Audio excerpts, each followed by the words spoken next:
नमस्कार। आप सभी का बहुत बहुत स्वागत है साहित्यकारों की इस विशेष श्रृंखला में। और हम इन दृश्य प्रकाश के माध्यम से, मतलब कि वीडियो के माध्यम से, अ, बहुत कुछ चर्चाएं करेंगे, संवाद करेंगे। हिंदी के साहित्यकारों पर, अंग्रेजी के साहित्यकारों पर या अन्य भाषा के साहित्यकारों पर भी संभव हो सका, और लोक भाषा के साहित्यकारों पर भी। संवाद छोटे नहीं होंगे, लघु नहीं होंगे, विशद संवाद होंगे, क्योंकि आजकल यही है कि सब लोग बहुत जल्दबाजी में हैं, सब जल्दी जल्दी छोड़ना चाहते हैं, करना चाहते हैं। तो मुझे लगता है कि वो जल्दबाजी कम से कम किसी को तो रोकनी चाहिए। तो एक विशद संवाद होगा, विशद चर्चाएं होंगी, आप सभी के जो भी सुझाव होंगे उनको स्वीकार किया जाएगा और उस आधार पर हम आगे भी बढ़ेंगे। अगर आप सोचते हैं कि इसके बारे में बात होनी चाहिए तो बिल्कुल बात करेंगे। और साहित्यकारों के बारे में बात करने का उद्देश्य ये है कि उनके जीवन को समझ सकें, उनकी रचनाओं को समझ सकें, उनकी रचनाओं ने कैसे समाज को प्रभावित किया उसको समझ सकें, और साथ ही साथ उनके जीवन का वो जो अनूठा पक्ष है जिससे वो साहित्यकार बनते हैं उसको जान सकें, उसको समझ सकें। तो बहुत कुछ जो है वो इस पर चर्चा हम करेंगे। आज की जो हमारी चर्चा है वो होगी अमृता प्रीतम पर। इनको शायद आप सभी लोग जानते हैं, नहीं जानते हैं तो थोड़ा सा संक्षिप्त में अगर परिचय बात करें। अमृता प्रीतम का जन्म पाकिस्तान के गुजरांवाला में हुआ, और बचपन में ही इनकी माता जी का निधन हो गया। जब निधन हुआ उस समय अमृता प्रीतम जो है वो नास्तिक प्रवृत्ति की हो गई, ईश्वर को नहीं मानती थी। पिताजी साहित्यकार स्वयं भी थे और बहुत सारे कार्य करते थे, प्रिंटिंग का कार्य करते थे, बहुत सारे कार्य होते थे। 16 वर्ष की आयु में लगभग उनका विवाह हो गया प्रीतम के साथ। तो अमृता के साथ जो प्रीतम शब्द आया वो प्रीतम से आ गया, जो उनके पति थे, पहले पति आप कहें। पहले पति मतलब कि दूसरी शादी नहीं की, लेकिन पति से तलाक हो गया था। तो अमृता के जो पति हैं प्रीतम जी, उनका नाम उन्होंने अपने साथ जोड़ लिया प्रीतम, और वो हमेशा अनवरत रूप से बना रहा। चाहे भले जीवन में बाद में साहिर हों, इमरोज हों, उनके नामों के साथ जो है वो ऐसा नहीं हुआ कि प्रीतम छोड़ दिया हो। मुझे लगता है आवश्यकता भी नहीं थी। इतने विशद आलेखन पर जब आप होते हैं, इतनी विशद मानसिक चेतनाओं का संग्रहण आपके पास होता है, तो ये छोटी छोटी बातें बहुत मायने रखती नहीं है। तो अमृता का ये जीवन रहा। अमृता को लेकर बहुत सारी कहानियां कही जाती हैं, बहुत सारे किस्से सुनाए जाते हैं। अमृता के लिए कहा जाता है कि अमृता जो जितने भी साहित्यकार हैं हमारे, सब में जो सबसे फैसिनेटिंग कैरेक्टर हैं, जो सबसे मनमोहक किरदार हैं, जिनके बारे में सब बात करना चाहते हैं, जिनके बारे में सब सुनना चाहते हैं, वो अमृता है। ऐसा क्या रहा है इनके जीवन में, उन सबको हम देखेंगे। तो ये आरंभिक अमृता का जीवन हो गया। और आरंभिक अमृता की जीवन में जो एक सबसे बड़ी घटना घटी, या जिस घटना की वो गवाह रही, वो घटना थी भारत का विभाजन। लाहौर में अमृता रहा करती थी। तो उसके पश्चात जब उन्होंने विभाजन की त्रासदी को झेला और भारत लौटी, तो कहीं ना कहीं वो त्रासदी उनके जीवन से, उनके मन मस्तिष्क से कभी नहीं निकल पाई, या वो उससे उबर नहीं सकी। और शायद कोई भी नहीं उबर सकता है जिसने भी विभाजन अपनी आंखों से प्रत्यक्ष रूप से देखा होगा। तो घटनाएं सामने घटी होंगी, तो ये बड़ा मुश्किल होगा कि वो जो है वो उस त्रासदी से, उस पीड़ा से उबर जाए। तो अमृता भी नहीं उबर सकी। अमृता जब उबर नहीं सकी, तो जब भी उन्हें मौका मिला अपने साहित्य में, उन्होंने हमेशा उस विभाजन की त्रासदी को वर्णित किया, लिखा, बताया। जैसे अगर आप देखें, अमृता की जो पहली बड़ी प्रसिद्ध नज्म है जो उन्होंने बारिश साहब को संबोधित करके लिखी, वो नज्म इतनी लोकप्रिय हुई कि पाकिस्तान और भारत दोनों हिस्सों में, लोक के हिस्सों में, लोक की कविता बन गई। फल वाला, चाय वाला, गांव में किसान या एक सामान्य सा मजदूरी करने वाला व्यक्ति भी उस कविता को गुनगुनाता था। ये उनकी लोकप्रियता का एक बड़ा कारण बनी। और अमृता के साथ ये रहा कि जो भी शब्द इस रचना में थे, हम आगे पढ़ेंगे, वो सीधे लोगों के हृदय में चले गए, तो वो लोकप्रिय रचना हो गई। पिंजर एक उपन्यास अमृता प्रीतम जी ने लिखा, जिसमें उन्होंने विभाजन की त्रासदी को एक अलग दिशा की या अलग दृष्टिकोण से दिखाया। और इस पर एक मूवी भी बनी है, अगर आप चाहें तो देख सकते हैं, मनोज बाजपेयी जी भी हैं उस मूवी में। तो अमृता प्रीतम के उस उपन्यास पर एक मूवी बन गई जो विभाजन की त्रासदी पर था। तो विभाजन की वो पीड़ा अमृता के जीवन से कभी निकल नहीं पाई, और जब भी उन्हें मौका मिला उन्होंने उसे लिखा। लेकिन अमृता के जीवन में उनके साहित्य से ज़्यादा चर्चा उनके व्यक्तिगत जीवन की होती है। व्यक्तिगत जीवन की चर्चा में अगर आप देखें, हम भी थोड़ी सी चर्चा उस पर कर लेंगे, लेकिन मूल रूप से हम साहित्य पर चर्चा ही करेंगे। अमृता का जो व्यक्तिगत जीवन रहा, उसमें साहिर एक बड़े किरदार हैं, बड़ा व्यक्तित्व है। और साहिर से उनकी मुलाकात लाहौर में हुई, उनके पिताजी के यहाँ आते थे, कार्य से आते थे, संवाद हुआ होगा, वहाँ पर उनकी मुलाकात पहली बार साहिर से हुई। उस समय अमृता शादीशुदा थी, फिर भी साहिर को वो दिल दे बैठी, साहिर से प्रेम कर बैठी। और प्रेम एक जिस तरीके के प्रेम को वर्तमान पीढ़ी जानती है, उस प्रेम को यहाँ पर ना रखें। वो प्रेम बड़ा आध्यात्मिक था, बड़ा रूहानी प्रेम था, जिसमें ना साहिर को कभी आशा थी कि अमृता उनसे कुछ कहेंगी, या अमृता को कभी लगा कि वो साहिर से कुछ कहें। तो वो चीज़ें चलती रहीं।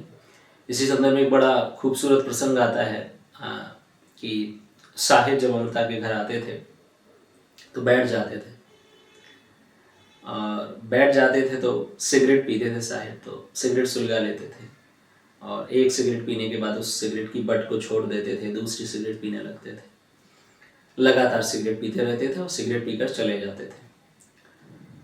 अमृता साहिर से संवाद करना चाहती थी, उनसे उनके हाथों में अपने हाथों का स्पर्श लेना चाहती थी, लेकिन मर्यादाओं ने वो नहीं होने दी, और अमृता ने उसके लिए विशेष प्रयास नहीं किए। वो उनकी मन की भावनाओं या कल्पनाओं के स्तर तक ही रहा। लेकिन जब साहिर चले जाते थे तो अमृता जाती थी, उन सिगरेट की बटों को उठाती थी और उन्हें विशेष रूप से अपनी एक खिड़की में या सुरक्षित स्थान पर रख लेती थी। फिर जब भी उनका मन होता, वो उन सिगरेट की बटों को जलाती जो पहले से बुझी हुई थी, और अपनी उंगलियों के बीच में फंसाकर सिगरेट पीती। उन्हें लगता कि जैसे वो सिगरेट की बटें ना होकर साहिर के हाथ हैं, और उनके हाथों में साहिर का हाथ है।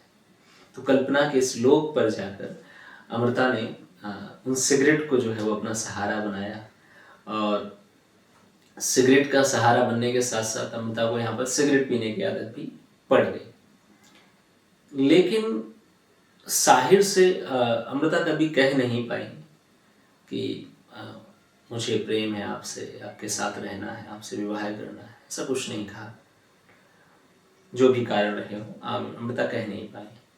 दूसरा, साहिर के संदर्भ में कहा जाता है कि साहिर अपने जीवन की जो दुर्धर्ष पीड़ाएं थे उनसे जूझ रहे थे, तो उनके अंदर भी अगर कोई चेतना रही होगी तो वो भी व्यक्त नहीं कर पाए।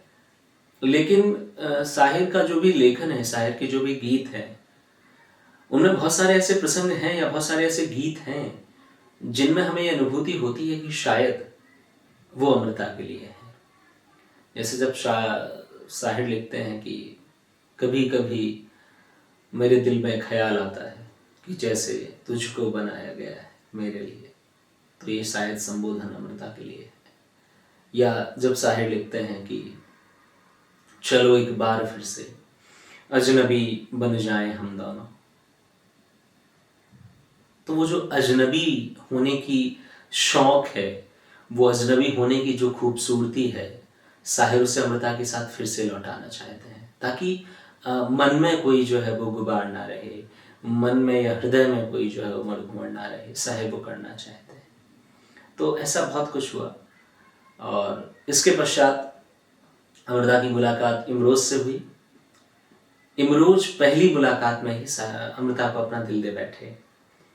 साहिर किससे प्यार करते थे ये अभी तक सुनिश्चित नहीं हुआ, क्योंकि साहिर ने कभी ऐसा जाया किया नहीं। अमृता ने खूब जाया किया, बहुत खुले स्तर पर जाकर लेखन है अमृता का, तो अमृता ने लिखा है, साहिर को लिखा है कि साहिर मेरा आसमान है और इमरोज मेरी छत है। तो जब साहिर वो लिखती हैं कि साहिर मेरा आसमान है, इमरोज मेरी छत है, तो आप समझ सकते हैं कि दोनों को ही वो कितनी शिद्दत के साथ अपने जीवन में स्वीकार करना चाहती है। लेकिन इमरोज अमृता से प्यार कर बैठे। अमृता को इमरोज से आरंभिक रूप में कोई ऐसा प्यार नहीं था, एक दोस्त थे इमरोज। इमरोज पत्रकार बोल रहा हूँ, इमरोज चित्रकार है। इमरोज खूब सारे चित्र बनाते थे। जब अमृता उनके जीवन में आई तो उनके चित्रों का जो अधिकतर हिस्सा था वो अमृता होने लगी, यानी जो भी चित्र बने वो अमृता के चित्र बने। अमृता का जागते हुए चित्र, अमृता का सोते हुए चित्र, अमृता का बैठते हुए चित्र, अमृता का लिखते हुए चित्र, पूरा घर जो है वो अमृता के चित्रों से भर गया। कोई भी आता उसको चारों तरफ, उस घर के चारों तरफ केवल और केवल एक ही व्यक्ति दिखाई देता, वो थी अमृता, जिसे कैनवास पर उतारा था इमरोज ने। तो ये इमरोज का एक अपना अलग दृश्य था। अच्छा, यहाँ पर एक बात बड़ी उल्लेखनीय है कि इमरोज को पता है कि अमृता साहिर से प्रेम करती है। अमृता को पता है कि इमरोज उनसे प्रेम करता है। अमृता और इमरोज की कोई शादी नहीं हुई, कोई विवाह नहीं हुआ, लेकिन दोनों साथ रहे। लिव इन आप कह सकते हो वर्तमान संदर्भ में अगर कहा जाए तो, लेकिन वो साथ रहे, जीवन पर्यंत साथ रहे। और उस पूरे जीवन में जब अमृता को रियलाइज हुआ कि इमरोज उनकी छत है, तो अमृता को कहीं ना कहीं ये टीस रही कि शायद वो इमरोज को उनका वो हिस्सा नहीं दे पाई जिसके इमरोज हकदार हैं। तो उसके बाद अमृता के जीवन में बड़ा ड्रास्टिक चेंज हुआ, बड़ा एक व्यापक परिवर्तन हुआ। और अमृता के चाहे लेख आप पढ़ें, चाहे उनकी किसी भी पत्र को पढ़ें, रचना को पढ़ें, इमरोज कहीं ना कहीं किसी ना किसी किरदार के रूप में वहां आपको दिखाई दे जाए। इवन जो उनकी सबसे प्रसिद्ध रचना है, इसका पाठ हम करेंगे शायद लास्ट में, मैं तुम्हें फिर मिलूंगी, ये इमरोज के लिए है कि इस जन्म में शायद तुम्हारी पूरी नहीं हो पाई, लेकिन अगले जन्म में प्रयास रहेगा कि तुम्हारी पूरी हो जाए। तो ये कहानी रही। और यहाँ पर बड़ी उल्लेखनीय बात यह है कि इमरोज ने बहुत कुछ आशा नहीं की अमृता से। मुझे लगता है कि प्रेम वही है जिसमें आप आशा ना करें। अगर आप आशा करते हैं, वर्तमान दृष्टिकोण से देखा जाए कि सामने वाले का सुबह फोन आएगा, शाम को फोन आएगा, वो गुड मॉर्निंग का मैसेज डालेगा, ये प्रेम नहीं है। अमृता और इमरोज के रिश्ते में एक बड़ा अच्छा दृश्य है। अमृता सामान्यतः रात्रि में लेखन किया करती थी। इमरोज ने नियम बनाया, इमरोज रोज रात को लगभग 1 बजे उठते थे, किचन में जाते थे, कॉफ़ी बनाते थे, और अमृता जहाँ लेखन कर रही होती थी वहाँ उस कॉफ़ी का मग रख आते थे, बिना किसी संवाद के या विशेष कोई संवाद किए बिना कि ये कॉफ़ी है या कुछ भी। गए, कॉफ़ी रख दी और फिर अपने यहाँ लौट आए, सो गए।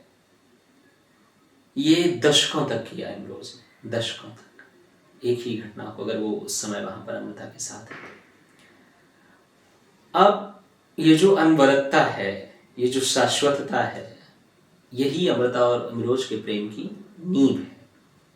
तो अमृता इमरोज के प्रेम में बहुत कुछ है, बहुत सारे हिस्से हैं। जैसे उनकी अगर आत्मकथा के हम कुछ प्रसंग देखें, जैसे अमृता प्रीतम जी की जो आत्मकथा है उसका नाम रसीदी टिकट है, जिसका दूसरा हिस्सा जो है वो अक्षरों के साए के रूप में है।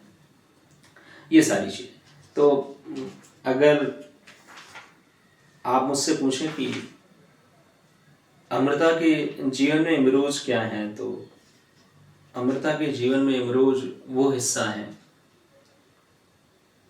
जो हिस्सा शायद सभी को नहीं मिल पाता, लेकिन सब चाहते हैं कि वो हिस्सा रहे।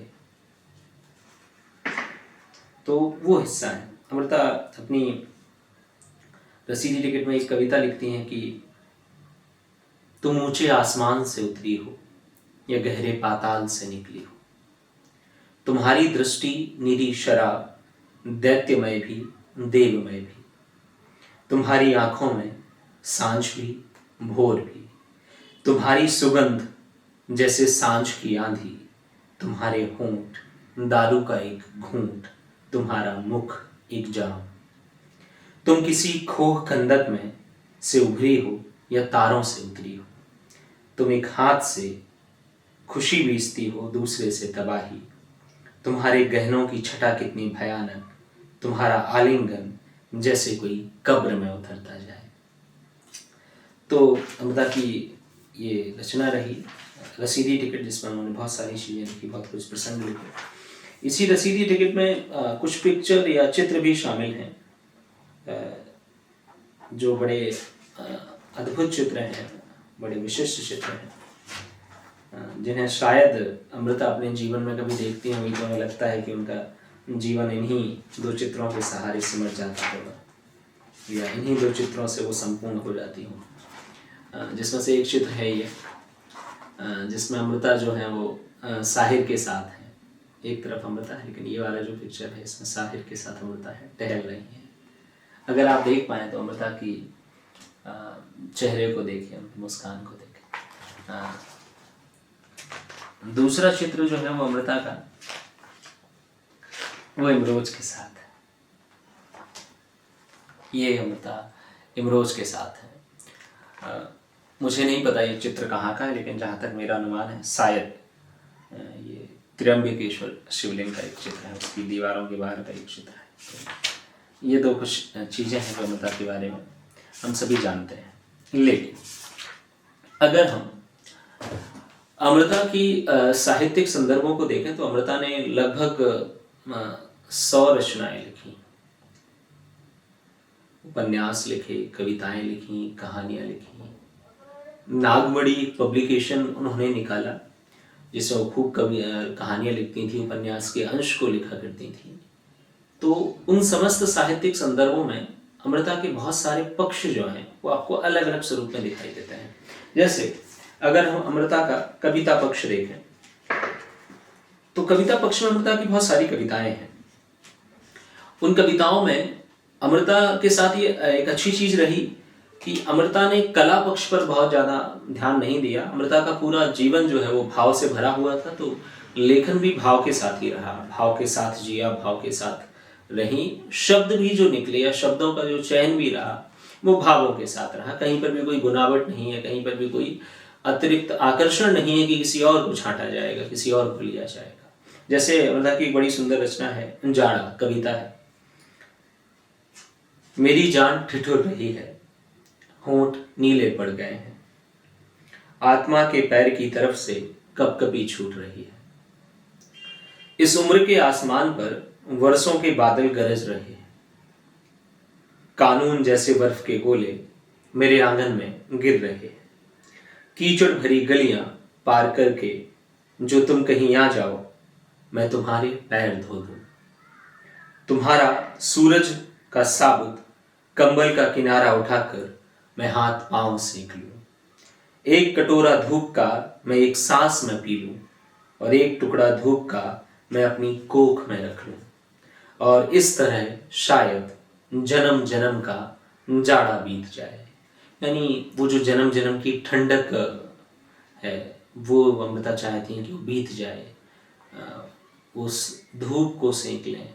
वो धूप सूरज की धूप नहीं है, वो उस इंसान की धूप है जिसको वो चाहती हैं कि वो आए और उनके जीवन का जो समस्त ठिठुरना है वो थम जाए, वो रुक जाए। अमृता उस चेतना को भी व्यक्त करती हैं। इसके पश्चात अगर आप देखें, अमृता और इमरोज की एक बड़ी सुंदर किताब है दस्तावेज। दस्तावेज में एक्चुअली अमृता और इमरोज के जो हैं वो प्रेम पत्र शामिल हैं कि अमृता ने जो इमरोज को लिखे और इमरोज ने जो अमृता को लिखे। उन्हीं में से एक का पाठ आपके समक्ष कर रहा हूं कि इमरोज लिखते हैं, ए हाजिरी लगवाने वाली, आकर रजिस्टर ही क्यों नहीं संभाल लेती हो। एक मकान बड़ी सुंदर जगह ले लिया है, आकर इसे घर बना दो, अपना और अपने सपनों का घर। जिंदगी में पहली बार मैंने घर चाहा है, तुम नामुमकिन जैसी जगह पर थी जब मैं तुमसे मिला था। मुझ पर और भरोसा करो, मेरे अपनत्व पर पूरा एतबार करो। जीने की हद तक तुम्हारा, तुम्हारे जीवन का जामिन तुम्हारा जीती। मैं अपने अतीत, वर्तमान और भविष्य का पल्ला तुम्हारे आगे फैलाता हूँ। इसमें अपने अतीत, वर्तमान और भविष्य को डाल दो। मेरे जुनून, मेरी वहशत का इम्तिहान तो लो। अपने हुस्न की अजमत का इम्तिहान तो दो। तो एक अनूठा सा रिश्ता, एक अजीब सा रिश्ता, और एक आप कहें कि प्रेम की आध्यात्मिक चेतना के शिखर का रिश्ता जो अमृता और इमरोज के मध्य स्थापित हुआ, जीवन पर्यंत चलता रहा। और कभी भी बहुत ऐसा कुछ विवाद सामने नहीं आए, क्योंकि मुझे लगता है बौद्धिक स्तर पर दोनों इतने परिपक्व थे कि विवादों की कोई गुंजाइश ज़्यादा रही नहीं होगी, या रही भी होगी तो अमृता और इमरोज जो है वो उसको संभाल लेते होंगे। तो इस तरीके से उनका एक पूरा जीवन बीत गया, कहानी जो है वो बीत गई। उस कहानी पर बहुत ज़्यादा संवाद नहीं हुए। कभी समय मिलेगा तो सिर्फ और सिर्फ कभी अमृता और इमरोज पर एक विशद चर्चा या संवाद जो है वो हम करेंगे। इसके पश्चात अमृता के बहुत सारे उपन्यास हैं। जैसे अगर मैं आपसे बात करूं, अमृता का जो सबसे प्रसिद्ध उपन्यास है वो है पिंजर। ज्ञानपीठ पब्लिकेशन ने अमृता के 8 उपन्यास को एक किताब में सूचीबद्ध किया है, जिसका शीर्षक है चुने हुए उपन्यास। कभी मन करे तो इस किताब को खरीद सकते हैं, ज्ञानपीठ पब्लिकेशन के द्वारा प्रकाशित होती है। और इसमें अमृता के आपको 8 उपन्यास मिल जाएंगे, जिसमें पिंजर है, नागमणि भी है, यात्री है, आग के पत्ते हैं, कोई नहीं जानता, यह सच है, 13वां सूरज, 49 दिन। ये बहुत सारी रचनाएं आपको इसी किताब में मिल जाएंगी। और अमृता के जीवन, जैसे पिंजर उपन्यास को कभी आप पढ़ें तो उसमें एक संवाद आता है। वो संवाद ये है कि दूसरों की ईंटों से घर नहीं बनाए जाते।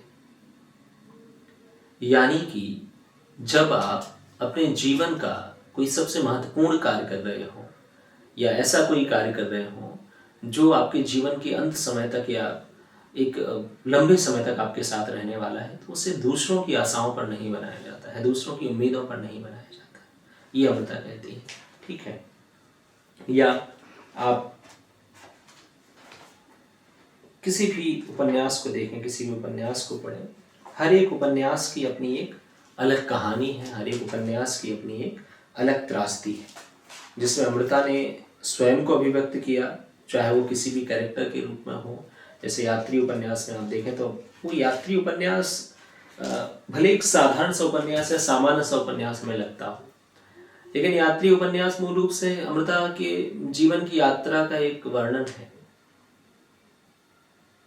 कि हम सब जो है वो एक सफर पर हैं। ये सफर किसको कहाँ लेकर जा रहा है, कैसे लेकर जा रहा है, ये ना तो रास्तों को पता है, ना हमें पता है। बस चले जा रहे हैं, चले जा रहे हैं, चले जा रहे हैं। तो अमृता इसी कहानी को लेकर जीती रही। बहुत सारे सम्मान मिले, जितने संभव सम्मान हो सकते हैं भारत रत्न को अगर छोड़ दिया जाए। पद्म विभूषण मिला, पद्मश्री मिला, ज्ञानपीठ मिला, साहित्य अकादमी मिला, विदेशों से खूब सारे पुरस्कार। अमृता का पूरा जीवन ऐसे ही बीत गया, उस प्रेम के द्वंद्व में, उस प्रेम की चेतना में, और उस प्रेम की अधिकारिता में कि मैं विकल्प नहीं हो सकती। एक संवाद आता है जब अमृता एक बार साहिर को फ़ोन करने वाली होती हैं, तो जहाँ फ़ोन रखा हुआ था उसी के पास में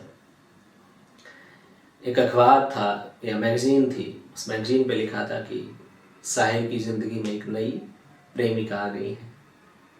अमृता ने वो फ़ोन डायल ही नहीं किया, क्योंकि वो फ़ोन साहिर को करने वाली थी, तो फ़ोन डायल नहीं किया गया।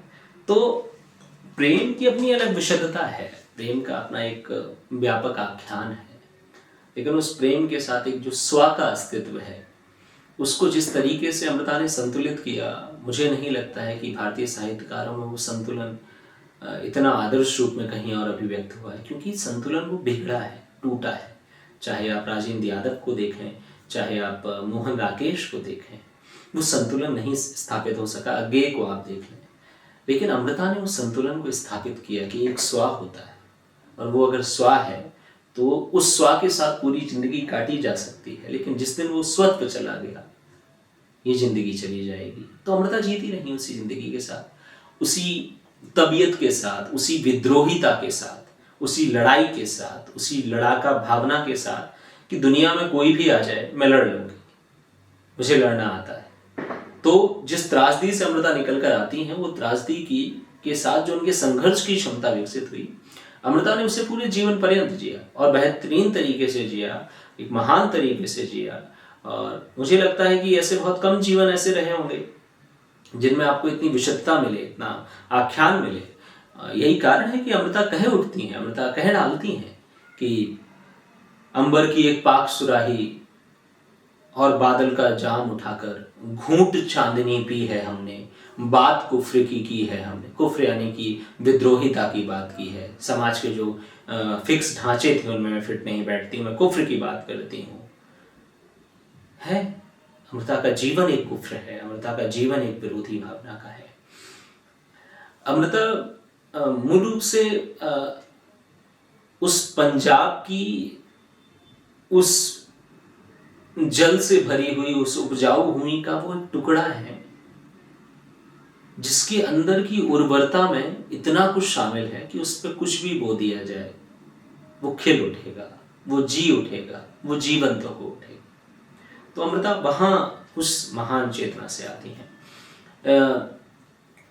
अमृता के साथ एक पता नहीं क्यों, लेकिन मुझे लगता है कि सभी का एक अपना व्यक्तिगत जुड़ाव हो जाता है, या आप कहें तो त्रासदी जहाँ पर भी हो वहाँ पर हम व्यक्तिगत रूप से जुड़ जाते हैं। तो इसी संदर्भ में मैंने एक छोटी सी रचना लिखी थी साहिर की तरफ से अमृता के लिए, कि इमरोज ने पूरे जीवन भर उन्हें अपने चित्रों में सजाया है। साहिर ने भी लिखा है लेकिन प्रत्यक्ष नहीं लिखा है, तो मैंने प्रत्यक्ष लिखा साहिर की तरफ से अमृता को। अमृता शायद बहुत खुश होंगी अगर साहिर उनको ये लिखते, बहुत खुश होती। तो मैंने लिख डाला कि अमृता सुनो, भागना मुझसे होगा नहीं, ठहरना शायद हो ना पाए, सो आऊंगा ही नहीं। सिगरेट की वे मेरी झूठी बटें जिन्हें तुमने सुलगाकर अपने अंदर धुआं भरा है, उन्हें अब फिर से नहीं जलाऊंगा, सो अब नहीं आऊंगा। तुम्हें साहिर ना मिला और मुझे वो, तुम्हें साहिर ना मिला और मुझे वो। ये कमी कब हमारे जीवन का एक खूबसूरत हिस्सा बन गई, हम जान ही नहीं पाए।